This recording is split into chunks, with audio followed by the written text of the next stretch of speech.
President DeGioia, Dr. Richardson, honored faculty members, distinguished guests, ladies and gentlemen, good afternoon. We gather here today to recognize those who have advanced in the professoriate, to present the President's Awards for Distinguished Scholar Teachers, and then together to consider anew the aims of our educational enterprise.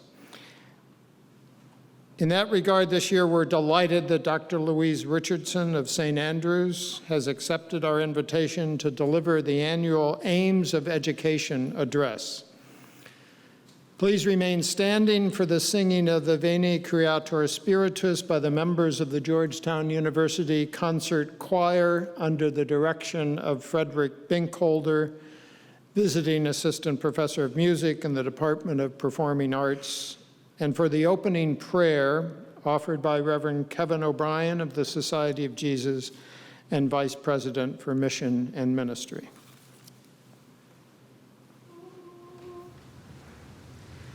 Veni Creator Spiritus, mentes tuorum visita, imple superna gratia, quae tu creasti pectora, Deo Patris sit gloria, et Filio qui amor tuis, surrexit ad Paraclito, in seculorum saecula. Amen.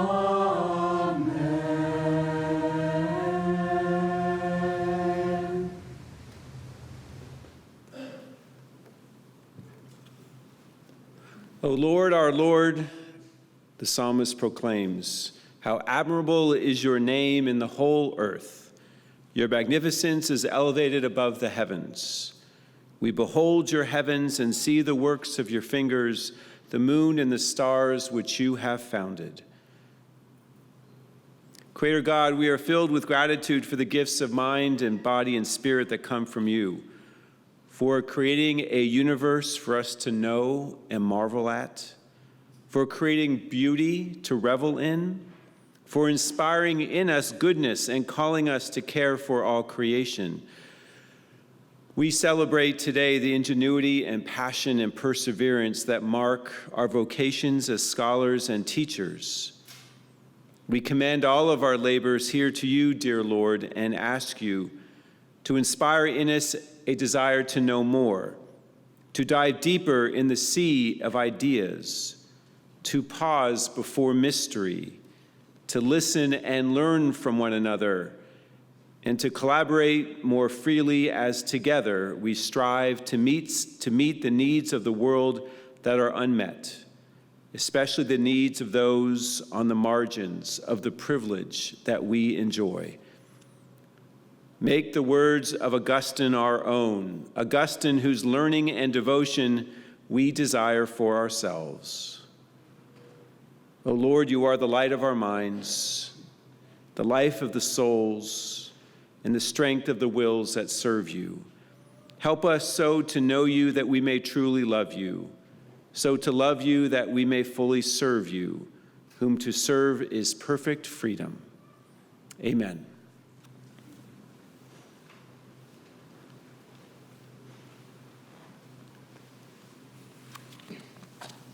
Please be seated.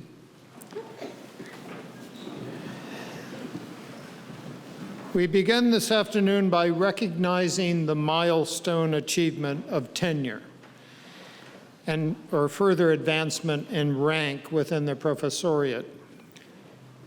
It's my pleasure to introduce William Traynor, Dean and Executive Vice President of the Law Center, who will present to the President and to you, our colleagues, those who've been promoted or granted tenure effective this academic year.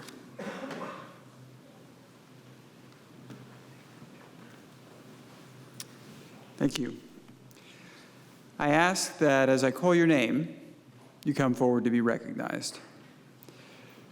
Christopher Albanese, promoted to full professor in the departments of oncology and pathology.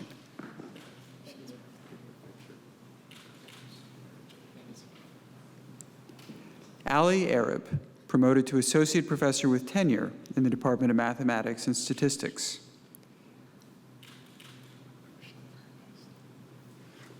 Caitlin Benson-Allett, promoted to associate professor with tenure in the Department of English. Jacques Berliner Blau, promoted to full professor in the Walsh School of Foreign Service.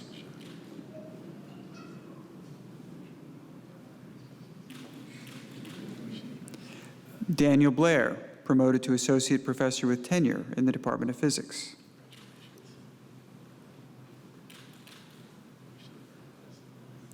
Alfie Breland Noble, promoted to associate professor in the Department of Psychiatry.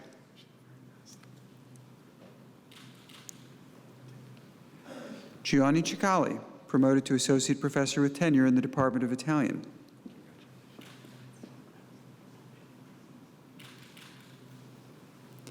Aaron Klein, promoted to associate professor with tenure in the Department of Theology.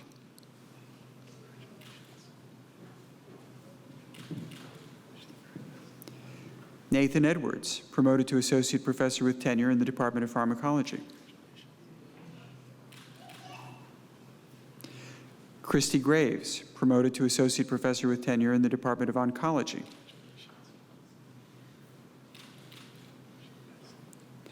Shiloh Krupar, promoted to associate professor with tenure in the Walsh School of Foreign Service. Joanna Lewis, promoted to associate professor with tenure in the Walsh School of Foreign Service.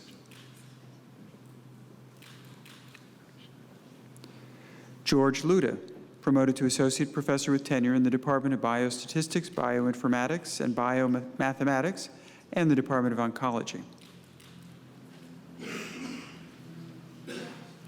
Kathleen McGuire Zeiss, granted tenure as associate professor in the Department of Neuroscience.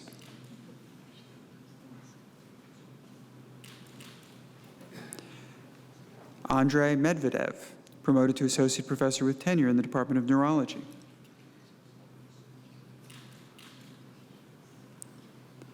Robert Patterson, promoted to associate professor with tenure in the Department of English.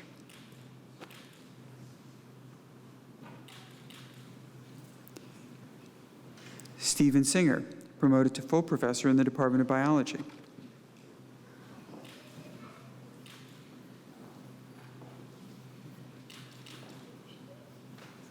Laura Smith, promoted to associate professor with tenure in the Walsh School of Foreign Service.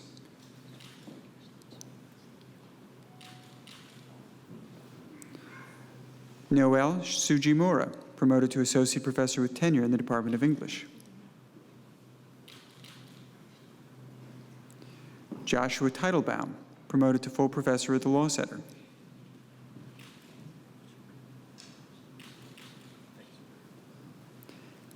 Anna Vandergoltz, promoted to associate professor with tenure in the Walsh School of Foreign Service. James Vreeland, promoted to full professor in the Walsh School of Foreign Service and Department of Government.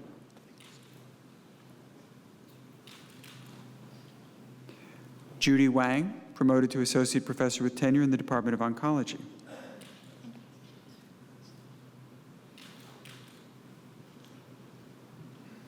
Please join me in a round of applause for our newly promoted faculty.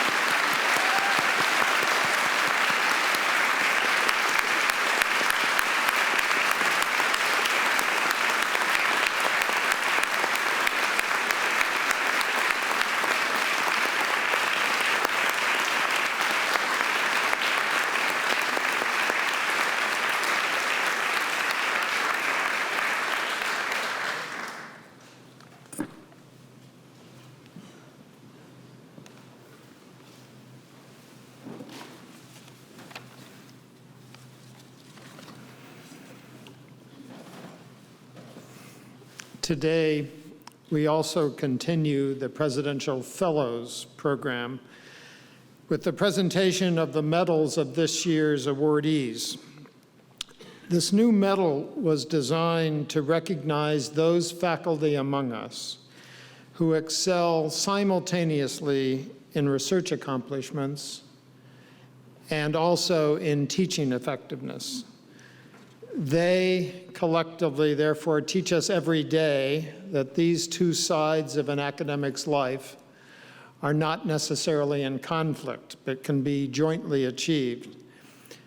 By naming these presidential fellows, we hold them up to all of us as models. And as the years go by, this group of presidential fellows will represent the very definition of what is the best at Georgetown. I'm honored to present to you the president of the university, Dr. John J. DeGioia, who will make these presentations.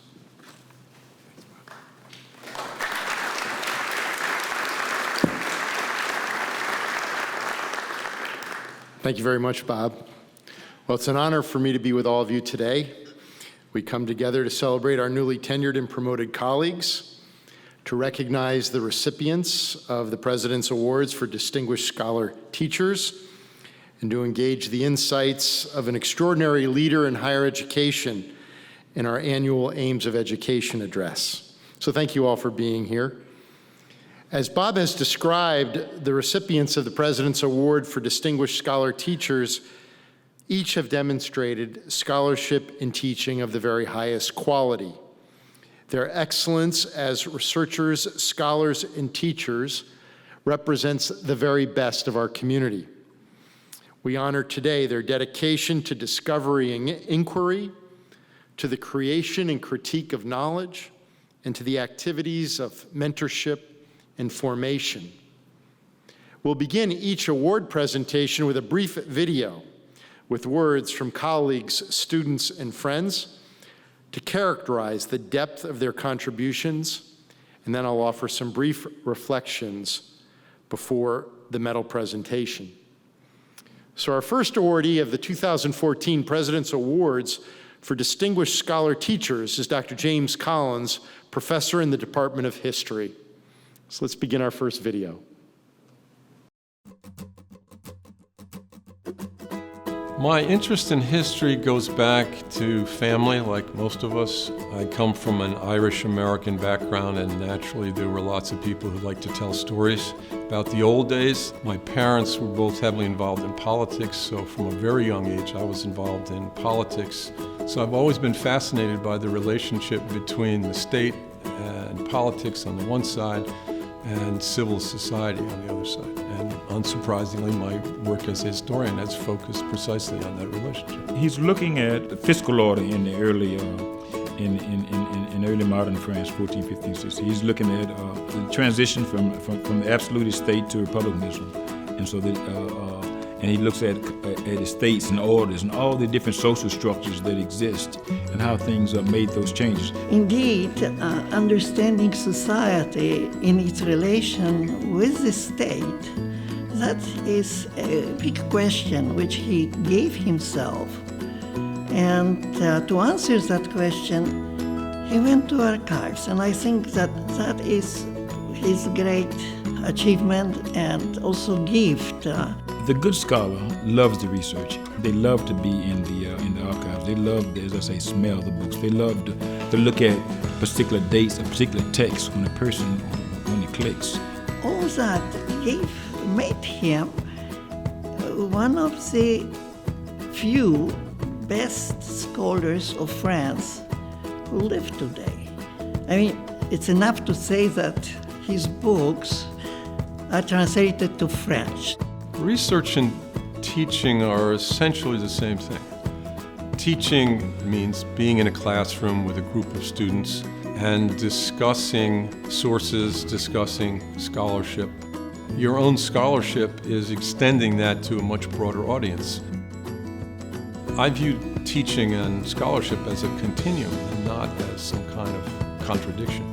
He teaches through primary sources and has students read primary sources, which is a great way to approach history. What he's done is is taking these stale records and brought life to them, looking at tax records and other things like that, but not just the records, but the people who pay the tax, the people who they follow. And so he's brought life into it. And this is what any great scholar wants to do. He places a huge emphasis on teaching his students to be better writers as well as better thinkers, and places a huge emphasis on methodology, as well as having kind of mastered his subject area in early modern France and early modern Europe.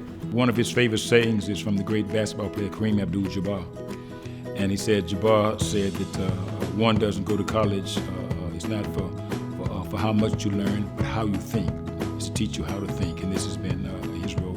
And working with students. This amount of time he spends with his undergraduates, working with him really opens their eyes for understanding not only history, but understanding what life was like, which for sure makes people better understand what life is now.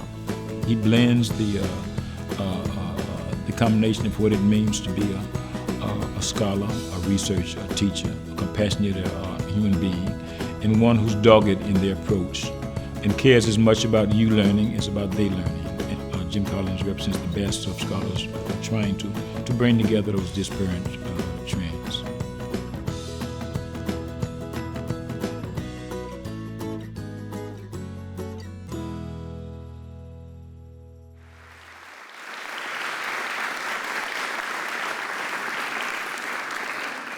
A member of our community for close to 3 decades, Dr. Collins embodies the values of the President's Awards for Distinguished Scholar Teachers in his engagement with undergraduate and graduate students as a leading scholar of early modern France, through his mentorship of colleagues and his highly acclaimed textbooks on early modern European history.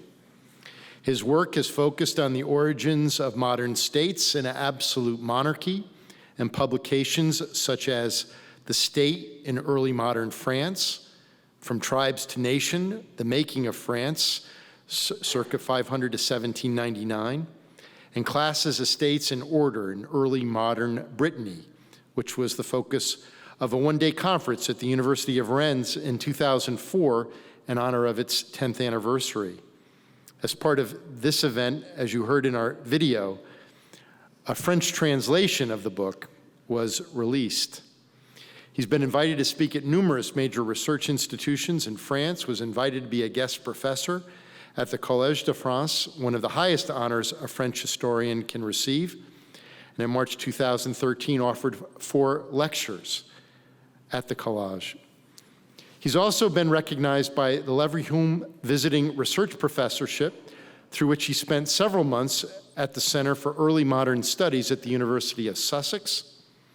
One of the first members selected to teach an Ignatian seminar here at Georgetown. He offers what his colleagues have described as, quote, a model of how scholarship and love of learning can be transmitted to students while maintaining a rigorous and highly productive publication record.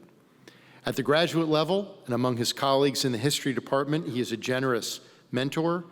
His colleagues have described the enthusiasm of his mentorship and the way that he works closely with assistant professors in the department as they move towards tenure and promotion. He's also served as Director of Graduate Studies in History and Chair of the Department of History. An extraordinary colleague, mentor, teacher, and scholar, Dr. Collins exemplifies the commitment to excellence that animates these awards, and we are honored by the contributions that he has made and by this opportunity to recognize him for his work. So I now wish Dr. Collins to join me at the podium, and after the presentation of this award, we're honored to hear some reflections from Jim. Thanks a lot. I'm going to give you this medal. I'm going to do my little... Put this right around you. Thank you. Thank you very much. I can tell you what an honor it is for me to be part of it. All yours. All right. I'm going to make a couple of brief remarks, partly because, in a sense, I'm going to speak on behalf of all 3 of us, I think it's fair to say. My thanks, first of all, to the President for creating this award, to my colleague Maurice Jackson, who nominated me, supported by other members of my department, and to the faculty committee for selecting me for this honor.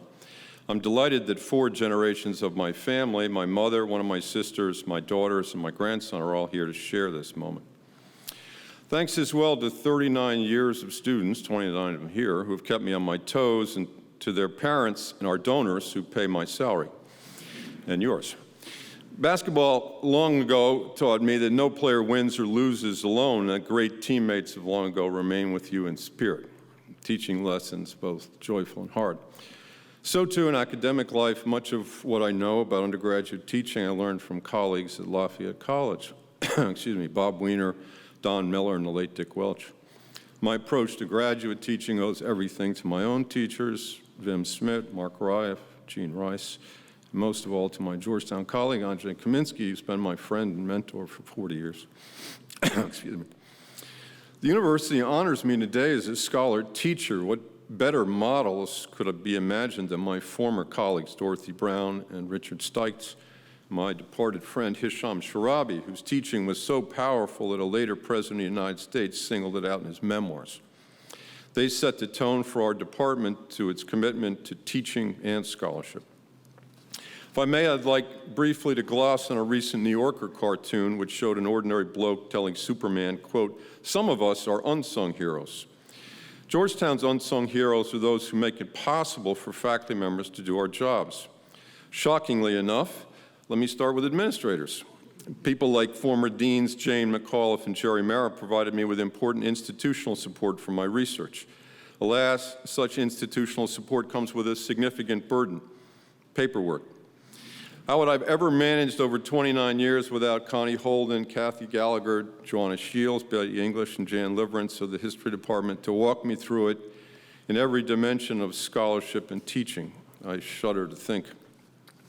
Associate deans like Ann Sullivan, Hugh Cloak, and their colleagues in the college and SFS provide essential assistance with student problems. I always admire their dedication to our students, and I know it makes my job easier. Speaking of which, John Pierce and his staff somehow cut the Gordian knot of classroom shortages semester after semester. How many times have they gotten me a room in trying circumstances? I lose count. How lucky I am to work in a physical environment so enticing that people from all over the world come to our campus to take pictures of it. We take that for granted. Many people work hard to keep that environment inside and outside looking that way. I spent 2 summers cleaning buildings for the state of Connecticut, so I know what hard and thankless work it is, so herewith thanks to them. As a teacher and scholar, I've received constant assistance from Artemis Kirk's library staff. Let me single out Jeff Popovich in circulation, Pete Brennan and Dave Hagan in audiovisual, and the staff in the rare book room. They've made possible so much of what I've done in the classroom and in my scholarly work. And since I started with basketball, let me finish with it too. All writers need some special place to unclutter the mind. Mine is suitably prosaic. I shoot baskets. The slowly building rhythm of the jump shots of emotion I've made maybe a million times before develops kind of a trance. And so I plan an upcoming class or mull a new article or change a book chapter. That's all possible because the Hoya Hoops Club paid for Yates's wooden floors, succouring my poor old scarred knees. And because Jim Gilroy and the wonderful Yates team provide us with such a great escape, for me, especially the many years as part of High Noon basketball crew. I can't speak for others, but I know I would never have made it without them, without all the unsung heroes who make it possible to be a productive faculty member at a great university. Thanks.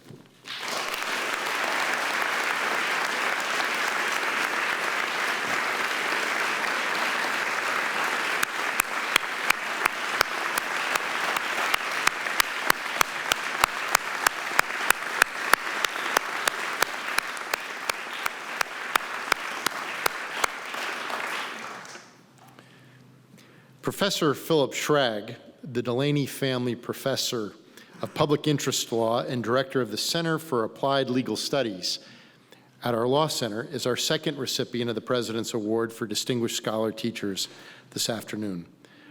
Though Professor Schrag is unable to be with us today, we look forward to presenting him with this award a little bit later this semester when I go down and visit the Law Center.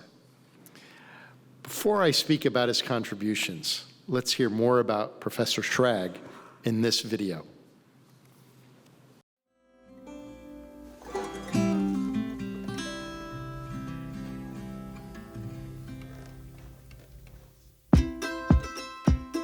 This award is aimed at somebody who is both a scholar and a teacher. And that combination is rare. There are plenty of people who can excel at one or the other, but to combine them both is quite extraordinary. Professor Schrag has shown that he excels both as a teacher and a scholar, and he has found precisely the way to be incredibly productive at both. His work is aimed at and used by practitioners and policymakers who are trying to bend the world toward social justice, and Phil has been a marvelous assistance in that regard. Just the books alone, for example, Phil has published on topics as diverse as consumer protection in New York and nuclear arms control, statehood for the District of Columbia, and federal immigration law. Teaching is the greatest profession anybody can have. Somebody pays you to think about whatever you want to think about and to write about whatever you want to write about, as well as to be constantly rejuvenated by contact with young people. It is just a great pleasure to be able to have the combination of writing and teaching and public service that Georgetown affords me. I've seen Phil where I think he's made, one of the most fundamentally important contributions to law school education, and that is in the clinical field. Phil and Dave Koplow created the Center for Applied Legal Studies, CALS, and today's CALS is an asylum clinic. Students actually solve problems on behalf of real clients. They represent people who are seeking asylum in the United States. And the students work up the entire case from start to finish and end up arguing in court and presenting witnesses. And they sit at the counsel table, and I sit in the back and watch. It is the first time in my life that I actually felt more like an advocate and not like a student. So that was really something that I think stood out about my experience with Professor Schrag, was that from day one he was always there to guide us, but it really felt like our learning was going to be very much something that he was going to supervise and we were going to take into our own hands. He has dedicated himself over his entire career to try to help develop public interest lawyers. He founded our Public Interest Law Scholars program and nurtured several generations of students who were trying to do something with their legal degrees other than just make as much money as fast as they could. I do think Professor Schrag goes above and beyond in the sense that I don't even feel like a student to a professor, as I think he's always treated us like young colleagues. He's been just an extraordinary good citizen at Georgetown.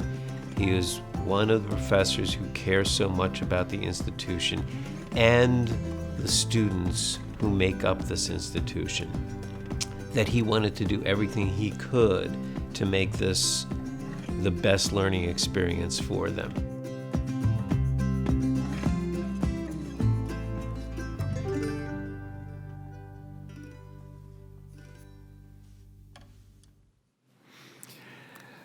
Professor Schrag is a pioneer of clinical legal education. As the co-author of two of the earliest articles about clinical legal education, over the course of his career, he's written 4 books about the subject.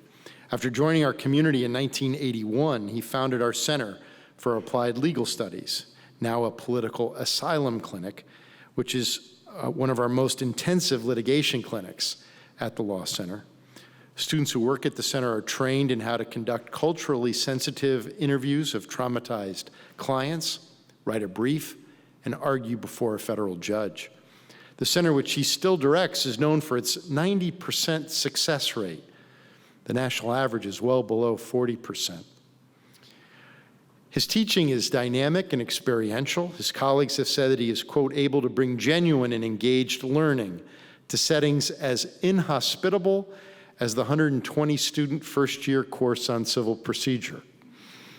His extensive scholarship focuses on issues of social justice, including asylum, civil rights, consumer advocacy, international arms control, and immigration reform.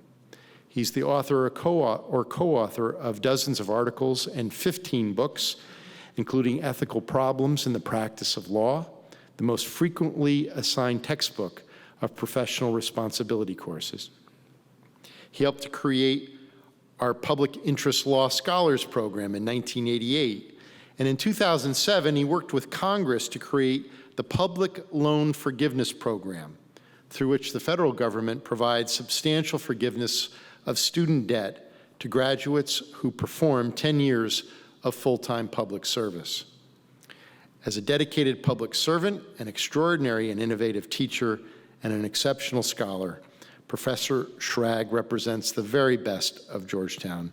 It's an honor to have him as a member of our community and a recipient of this award. And again, I look forward to the opportunity of presenting him with this award a little bit later this semester down at the Law Center.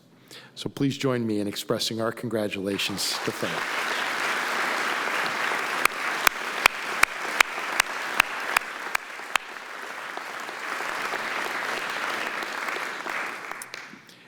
And our final film introduces the third recipient of the President's Award for Distinguished Scholar Teachers, an exemplary scholar teacher and beloved member of our community, Dr. Karen Gale. We had the extraordinary privilege of Dr. Gale's leadership and service at our university for more than 4 decades. There's no one more deserving of an award that celebrates scholarship and teaching than Karen. So let's begin our third film.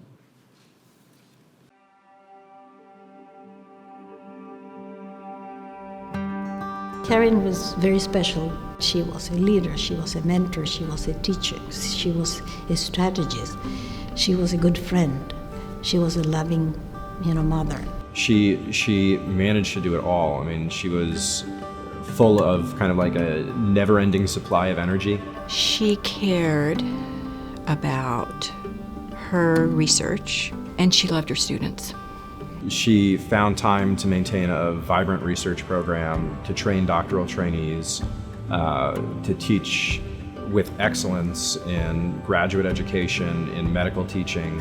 Each one of those things, her family, her research, her students, faculty that she felt needed some guidance, those were all the things that I think contribute to the reason why she's the perfect candidate of this award, this President's Award. Dr. Gale's research focused on epilepsy. She was deeply interested in both the circuits that control seizures as well as the treatments for seizures. She discovered fairly early on in her career an area in the brain that she named the area tempestus. The area tempestus is a region that is the beginning focal point for many seizures. And so her lab has contributed over the years to just hundreds of papers. The more recent research that focused on anticonvulsant drugs in particular really raised awareness of the potential detrimental effects that these drugs can have in the developing brain. She loved data too. She loved to analyze data, and she loved to discuss it with her students. And she loved sort of that interface of getting students involved with research. So Karen, over the years, had a few postdocs, but mostly she had students in her lab. She mentored many of our students through the process of applying for National Science Foundation fellowships. Through the admissions process, she had learned who these students were. So when they were making decisions about what labs to join, she knew how to advise them. When they were applying for grants, she knew what their strengths were. It was in her nature to help people. She helped anything and anybody and everybody she ever found, and that's something that I've heard across that is really amazing. When you were a target or a focus of Karen's attention, it was unconditional. She changed a lot of people's lives, including my own. The accomplishment that she's most proud of was founding the interdisciplinary program in neuroscience. It started over 20 years ago now. When the current dean of research at the time came to Karen and myself and said, why don't you guys organize a group and come up with a plan to start a neuroscience program? For lack of a better word, she was wily. She could figure out ways to get this program to move forward. And so finding funding, finding people who could spend their time. She was passionate about this program, and I think passionate about the program because she was passionate about the students. In the bylaws, we would have an elected director. So we had an election right at the beginning, and Karen won the election. She hugged me and started crying and saying, "This is my lifetime ambition, is to do this." And absolutely it was. I think some of my fondest memories of Karen are when you could sit back with her and observe a student who was succeeding in the program and take pride in that student. I loved those moments. I loved that she was able to help that student, but I loved that she took such pride in what those students accomplished. Students not in her lab, just students in our neuroscience PhD program. She really loved them, and that was inspiring to see.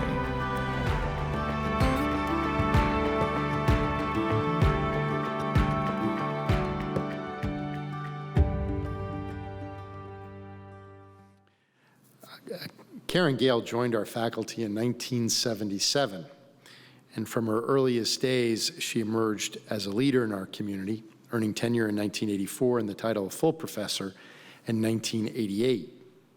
The breadth of her scholarship is truly extraordinary. Her significant contributions to the field of epilepsy earned her national recognition as an expert in seizure circuitry, the mechanisms of seizure-induced brain damage and neuroprotection, and the effects of anticonvulsant drugs on brain development.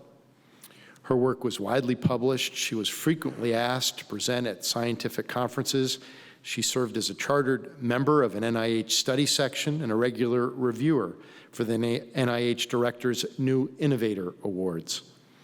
Then the NIH funded her projects for more than 20 years and awarded her more than $10 million to conduct her seminal research. In 1994, she founded our interdisciplinary program in neuroscience and served as its founding director. Now ranked the 14th highest PhD program in neuroscience in the country, this outstanding program is one of only 28 neuroscience graduate training programs to receive NIH funding and boasts more than 50 faculty members from 11 departments campus-wide. Karen cared deeply for each of her students. She was known for her commitment to mentoring junior faculty members, showing them as much attention and care as predoctoral and postdoctoral trainees.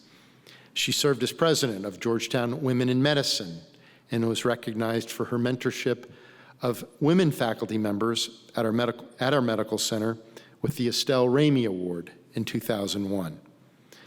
Just this past year, in recognition of her commitment to students and her extraordinary scholarship, she received the University Faculty Senate Service Award, as well as awards from the Society for Neuroscience and the American Epilepsy Society.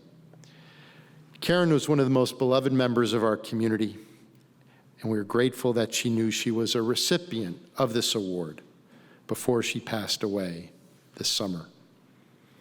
We're honored to be joined by her husband, Dr. Charles Underhill, who will accept Dr. Gale's President's Award for Distinguished Scholar Teachers. Charlie served as a tenured professor in cell biology until retiring in 2005 with expertise on the properties and functions of extracellular matrix.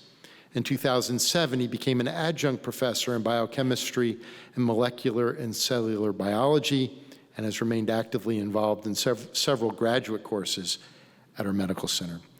I'd invite Dr. Underhill and Dr. Elliot Crook up on stage to receive this award on behalf of Dr. Karen Gale.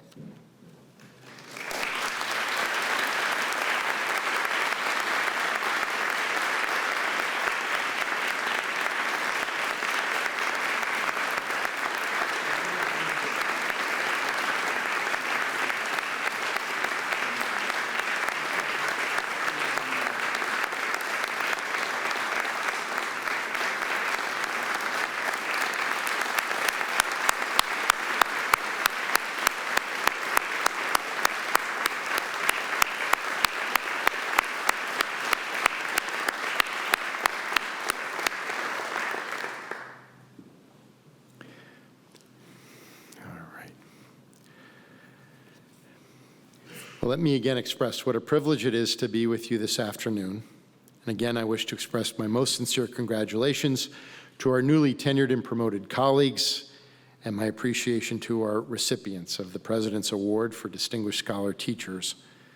We're profoundly grateful for their contributions to our community and to the Academy. So we now turn to the Aims of Education address. And each fall, each spring, we come together to reflect on the nature of the work that takes place on our campus. As members of the Academy, each of you are part of a larger community engaged in the pursuit of knowledge and inquiry.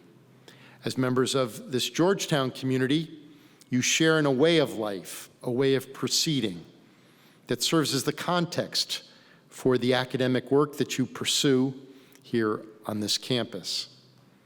So today we take time out of our very intense semesters and we come together and serve as witness to one another about that which matters most about our way of life. So we engage this forum for two reasons: to share how this way of life is lived on our campus through the work of our extraordinary faculty, and to engage the thoughts of a leader from outside of our university who can provide reflections on the state of the Academy from the context of their expertise and their institution. At this moment, universities are being confronted with a set of challenges and opportunities, challenges such as sustaining affordability, closing the gap and declining federal support for research, the role of new technologies, the increasing globalization of higher education, among others.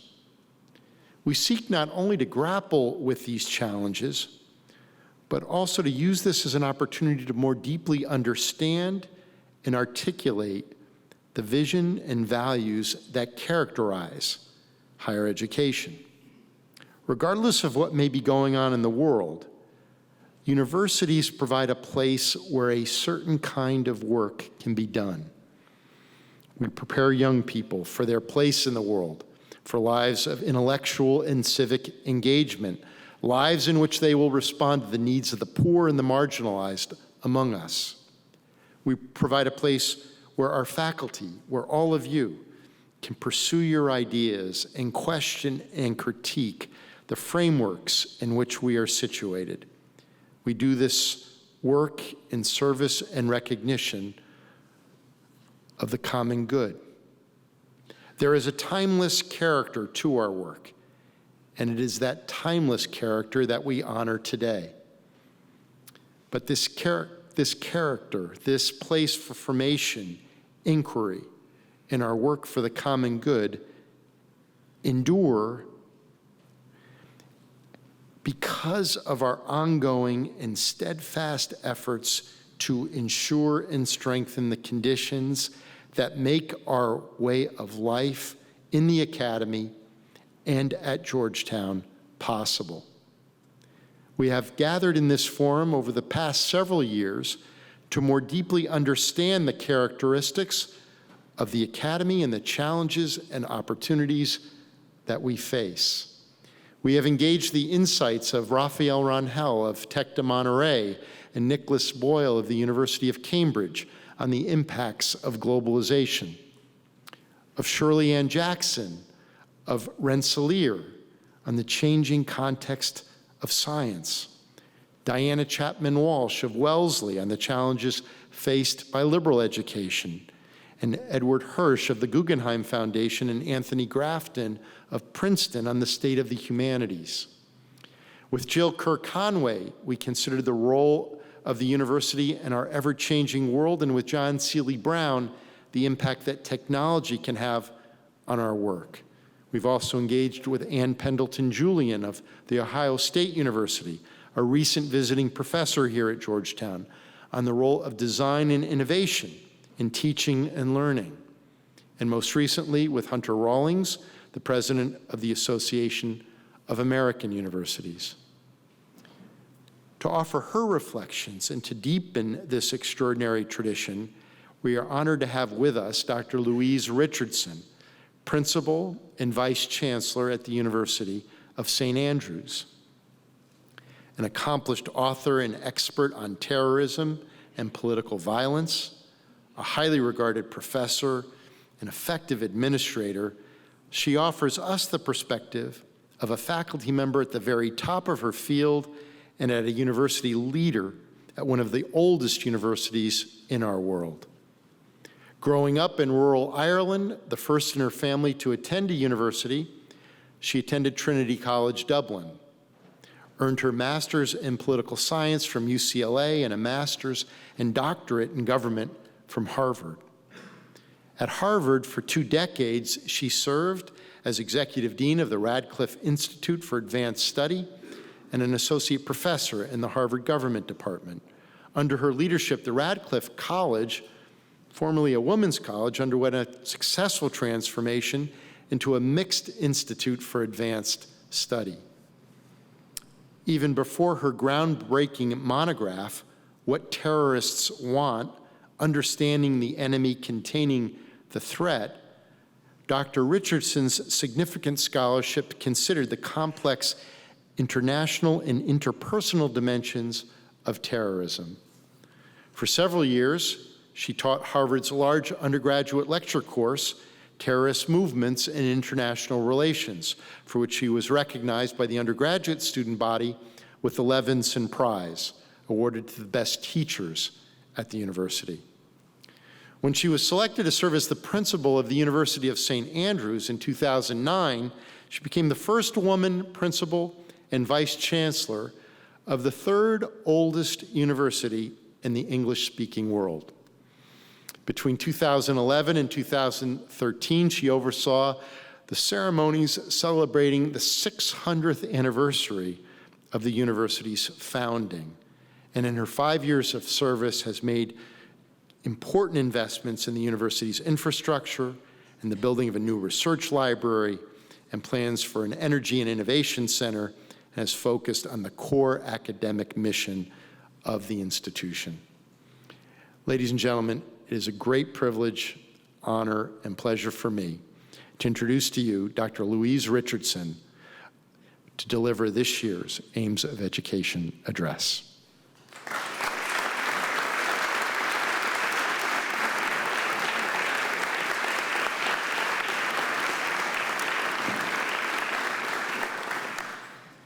President DeGioia, Provost Groves, Dean Traynor, distinguished guests. Thank you for inviting me to participate in your convocation. It is such a pleasure to help you celebrate the achievements of your newly promoted faculty, and it is an honor to participate in the recognition of such extraordinary scholar teachers as Professor Collins, Professor Schrag, and Dr. Gale.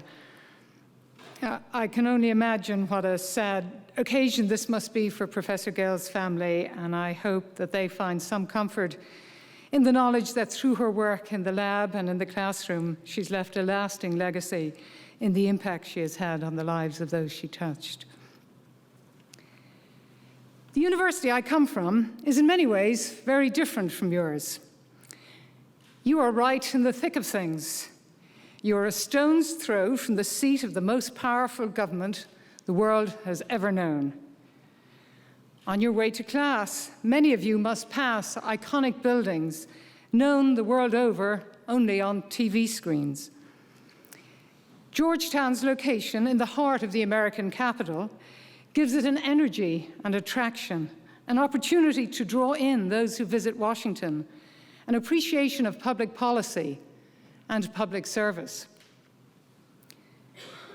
My university, on the other hand, is located on a cliff in a medieval town on the remote east coast of Scotland. You have to make a real effort to get there. And once there, unless you play golf, there is only the university. The name dates to the 4th century, when a monk from Patras, St. Regulus, had a dream that King Constantine was going to take away the remains of the martyred St. Andrews.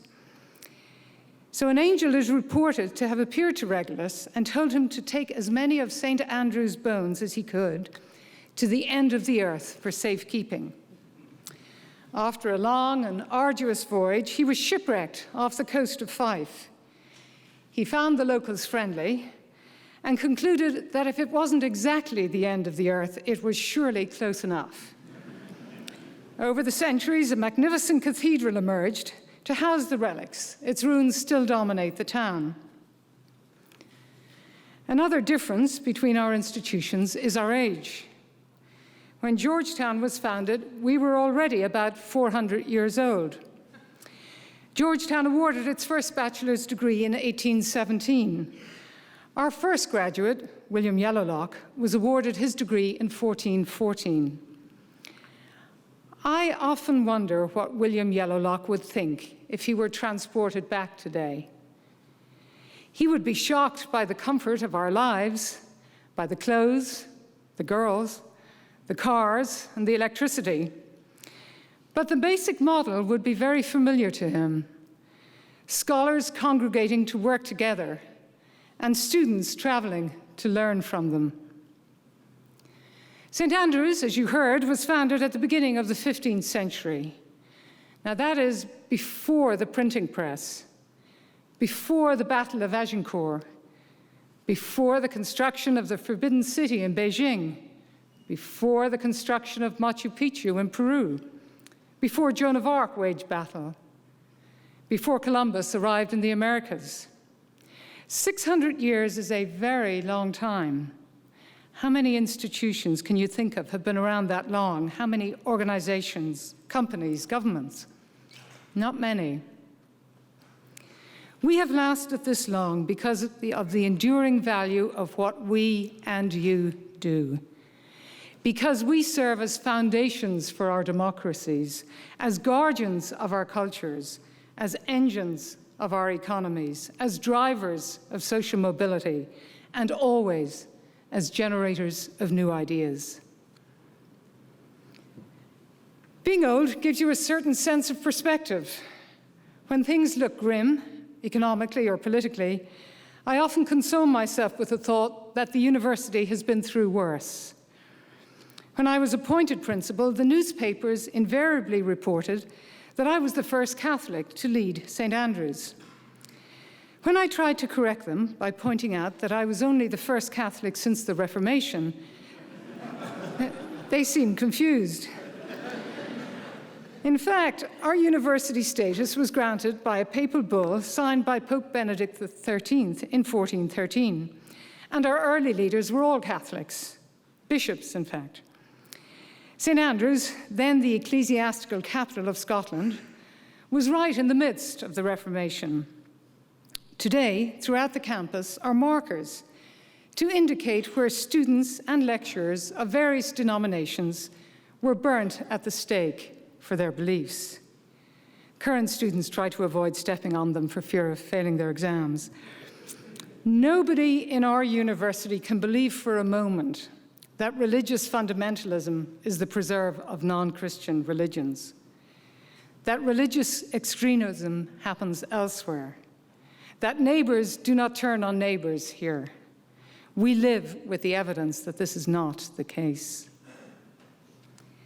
We may differ from you in location and age. We also differ in size. We have 8,000 students to your 12,000. We differ in funding. We are public and you are private.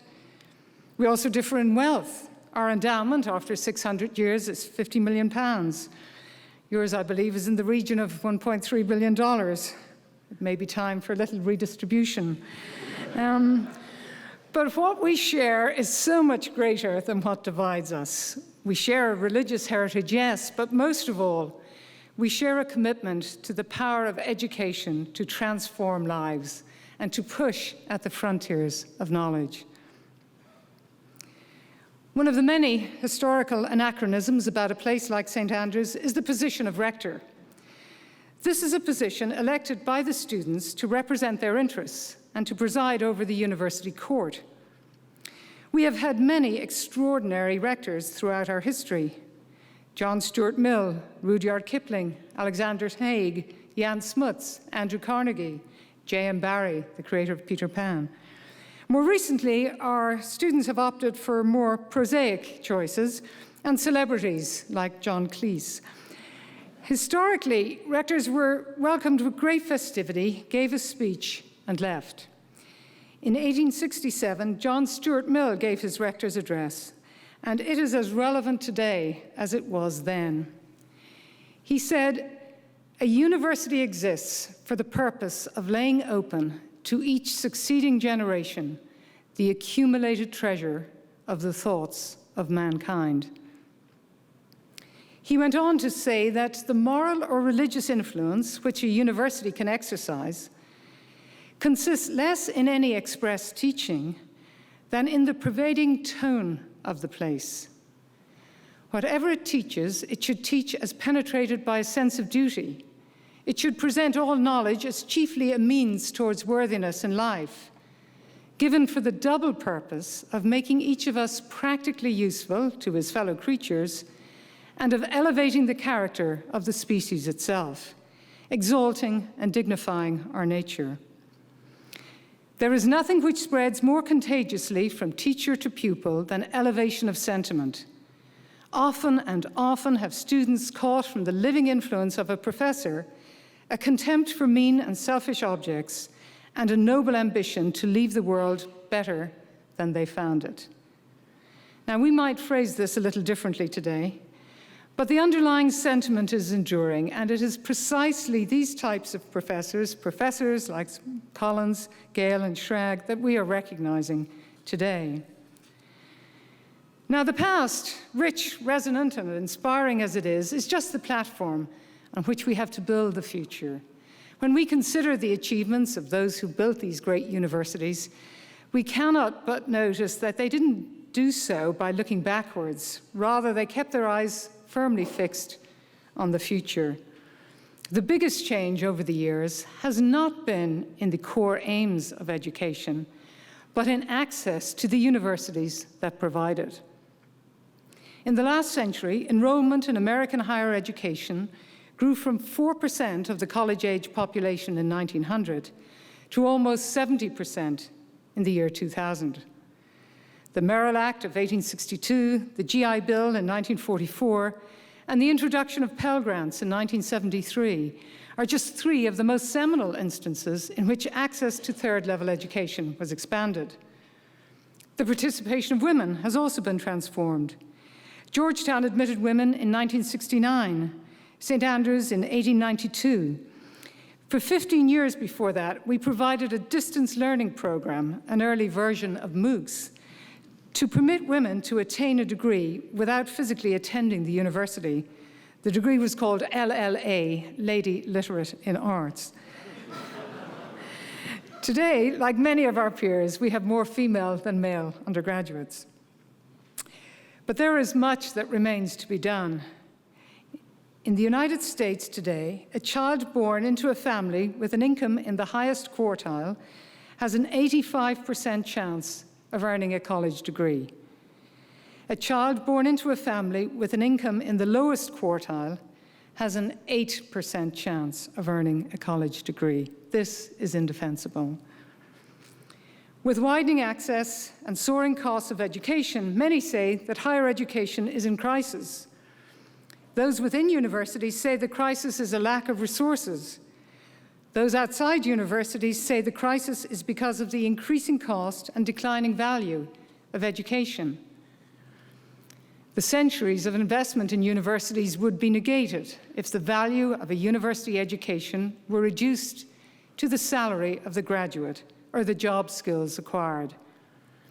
We need to educate students qualified not just to take jobs currently available, but to take jobs that we cannot even imagine today. We must educate our students to understand the difference between information, knowledge, and wisdom. In the words of the president of the Carnegie Corporation, Barton Gregorian, education is the bridge that allows us to travel from where we are to that further place where we can become who we want to be and do all the wonderful things we might otherwise only dream of. In a world in which wealth and military might mean power, let me digress just for a brief moment, brief aside, about the currency of universities, words. Universities operate in the realm of words, and they are powerful. Yeats once agonized, "What if words of mine sent out certain men the English shot?" In my university, we have our physical surrounding to offer a daily reminder of the power of words. The magnificent cathedral I mentioned earlier that once dominated the town is in ruins. It is ruined because a certain preacher, John Knox, gave an angry sermon from the pulpit of a local church.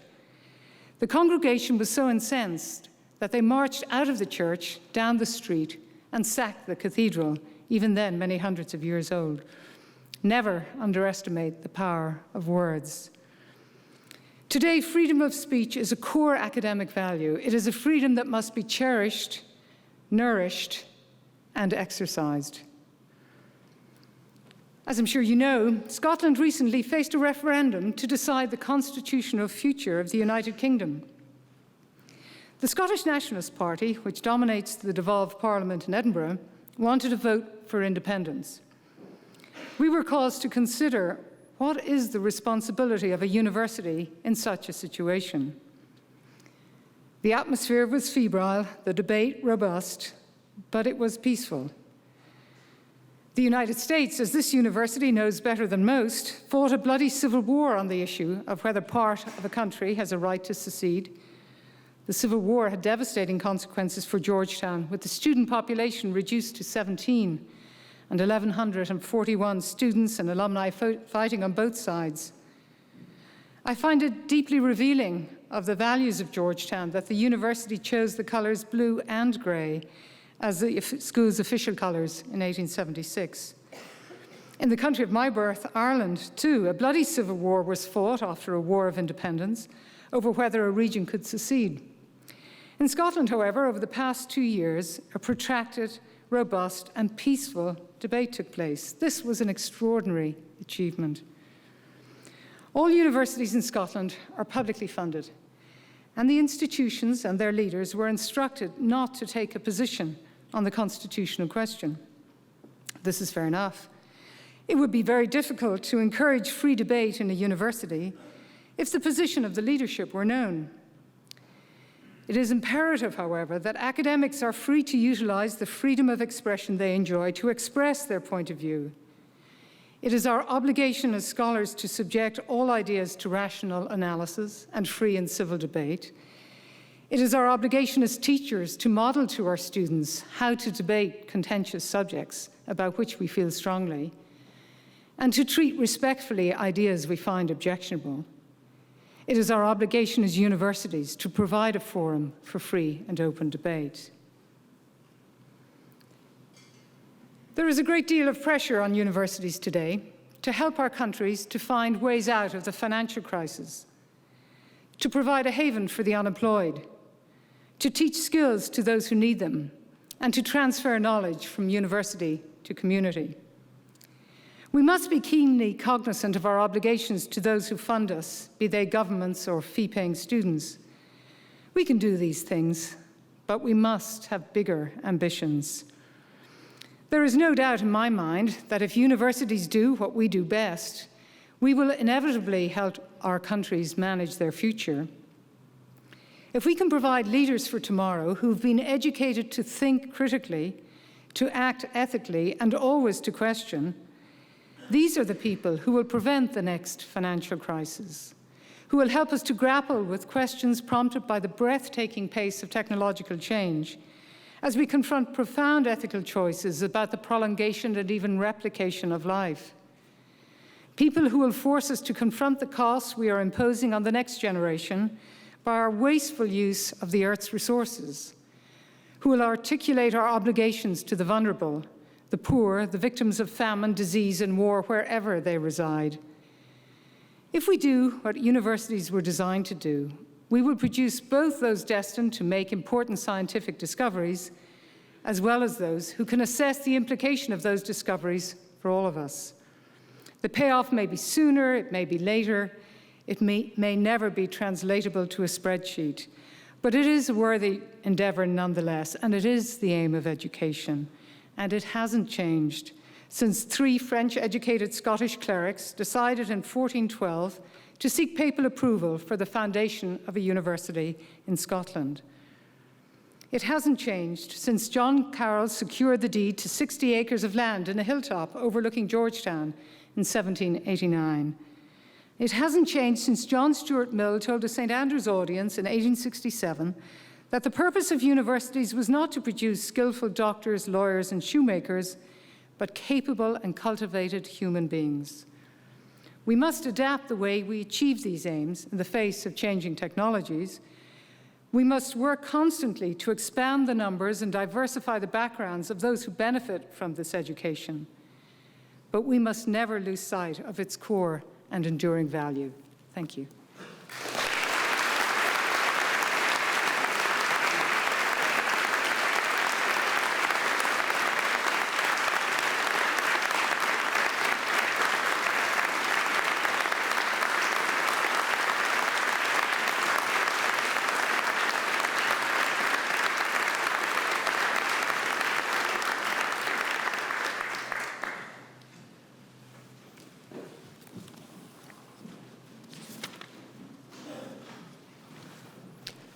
Thank you, Dr. Richardson, for those remarks.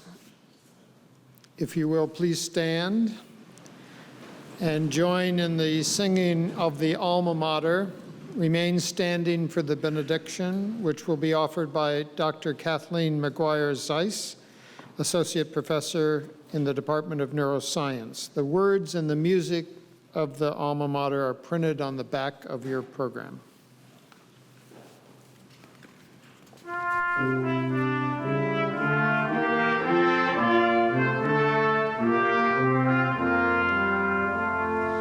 Hello, Georgetown, alma mater, sweet Potomac's lovely daughter, ever watching by the water, smiles on us today.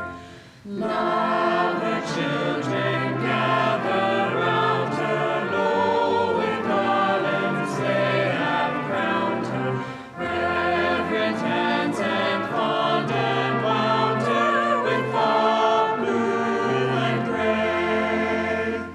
With the colors ever colors, flowers yet with standard, my praise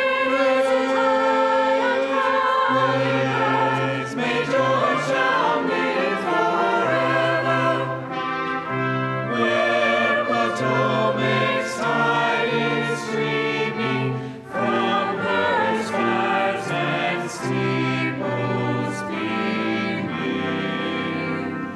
See the grand old banner gleaming, Georgetown's blue and gray.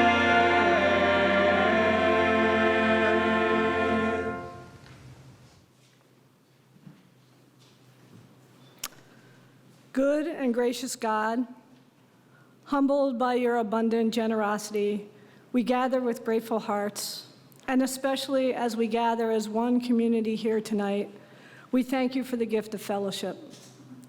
On this occasion, we are aware of the many graces you provide us, and we offer to you the fruits of those graces. We also ask for your continued blessings for our students who give this university and our work purpose, for our families, mentors, and colleagues who support us and who are not afraid to challenge us to give more, to be more, for the Jesuit and religious communities at Georgetown who aid and continually encourage all of us in our mission to educate and prepare students for a life of service, and for all those who have gone before us, who have guided our work for your greater glory. Tonight, we are mindful that all good things come from you. Your graces, freely given, inspire us to pursue our work, and we are most grateful to you for the many ways we are able to give for the benefit of others. As your Son, our Lord Jesus Christ, came to serve, not to be served, we too are inspired to serve others.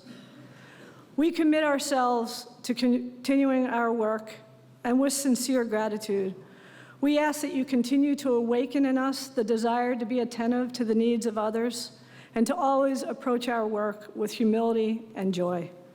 We ask all these things in your name. Amen.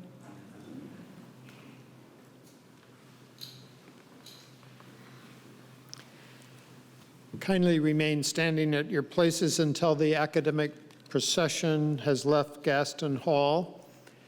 We invite all of you to join us for a reception on the second floor of this building. And on behalf of President DeGioia and Dr. Richardson, I thank you for your presence here today. For myself and all of us, I thank the student members of the Georgetown University Concert Choir who've donated their time to inspire us through their music making.